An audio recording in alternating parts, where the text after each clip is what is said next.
எல்லாருக்கும் வணக்கம். இந்த படத்தை பார்த்தேன் சார், சசி சார். அதில் அழுகையை கண்ட்ரோல் பண்ணிகிட்டு இருந்தேன்.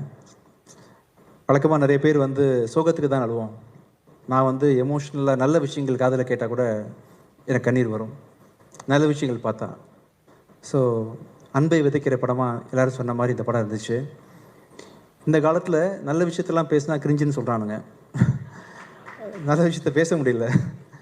அப்படி ஒரு டைமில் இது வந்து எடுத்துக்காட்ட நீங்கள் பண்ண அயோத்தியும் சரி சார். இப்போ ரீசெண்ட் டைமில் நீங்கள் உங்கள் செலெக்ஷன் ஆஃப் ஸ்கிரிப்ட் இருக்குல்ல, நீங்கள் அடுத்தது என்ன பண்ண போகிறீங்க எனக்கு தெரியும். இன்னொரு ஃப்ரெண்டு தான் அவங்க அர்த்தப்படத்தையும் பண்ண இதையும் பண்ண போகிறாரு எனக்கு தெரியும். உங்கள் லைனப்பே ரொம்ப ஸ்ட்ராங்காக இருக்குது.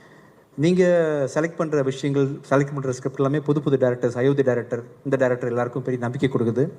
நல்ல ஸ்கிரிப்டை சூஸ் பண்ணி பண்ணுறீங்க சார், மிக்க நன்றி. இந்த ஸ்கிரிப்ட் வந்து வேறு லெவல் சார். உண்மையிலேயே வந்து நான் வந்து ஆனந்தத்தில், நெகிழ்ச்சியில் என்னோடய கண்ணீரை கட்டுப்படுத்தி இந்த படத்தை பார்த்தேன்.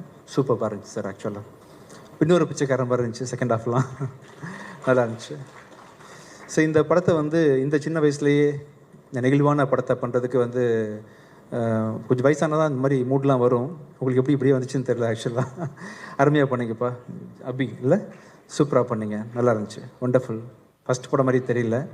அது மாதிரி ஷான் ரோல்டன், உங்கள் குரலுக்கு மிகப்பெரிய ஃபேன் ஷான் தான். ஆக்சுவலாக உங்கள் மியூசிக்கு, மெலடிக்கு நான் ராஜேஸ்வரோட தீவிர ஃபேன், எல்லா இன்டர்வியூலையும் சொல்லியிருக்கேன். ஆக்சுவலாக அது மாதிரி ரொம்ப காம்ப்ளிகேட்டட் மெலடிஸ் கம்போஸ் பண்ணுவார். நீங்கள் பண்ணுற ஃபஸ்ட்டு டைம் எனக்கு வாய்ப்பு கிடைக்கிது உங்களை ஒரே ஸ்டேஜில் பார்த்து விஷ் பண்ணுறதுக்கு.